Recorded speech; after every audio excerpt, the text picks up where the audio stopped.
তাৎক্ষণিক যুদ্ধবিরতিতে সম্মত হয়েছে আফগানিস্তান এবং পাকিস্তান।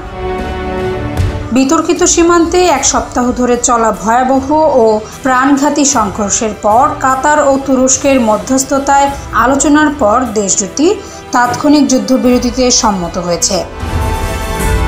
কাতারের পররাষ্ট্র মন্ত্রণালয় রোববার ভোরে জানিয়েছে যে আফগানিস্তান ও পাকিস্তান দুই দেশের মধ্যে স্থায়ী শান্তি ও স্থিতিশীলতা সুসংহত করার জন্য যুদ্ধবিরতিতে সম্মত হয়েছে। এর আগে দেশ দুটির মধ্যে 48 ঘণ্টার যুদ্ধবিরতি কার্যকর ছিল। পরবর্তীতে এই যুদ্ধবিরতির মেয়াদ আরও বাড়াতে দোহায় আলোচনা বসে দুই দেশ। দোহা জানিয়েছে যুদ্ধবিরতির স্থায়িত্ব নিশ্চিত করতে এবং নির্ভরযোগ্য টেকসই পদ্ধতিতে এর বাস্তবায়নে আগামী দিনগুলোতে ফলো-আপ বৈঠক করতেও দুই দেশ সম্মত হয়েছে।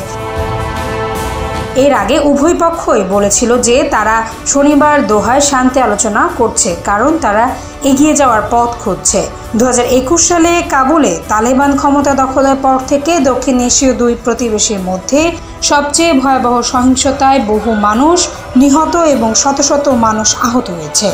পররাষ্ট্র দপ্তর জানিয়েছে আফগানিস্তান থেকে পাকিস্তানের বিরুদ্ধে আন্তঃসীমান্ত সন্ত্রাসবাদ বন্ধ করার জন্য তাৎক্ষণিক ব্যবস্থা গ্রহণ এবং পাক আফগান সীমান্তে শান্তি ও স্থিতিশীলতা পুনরুদ্ধারের উপর আলোচনার আলোকপাত করা হবে।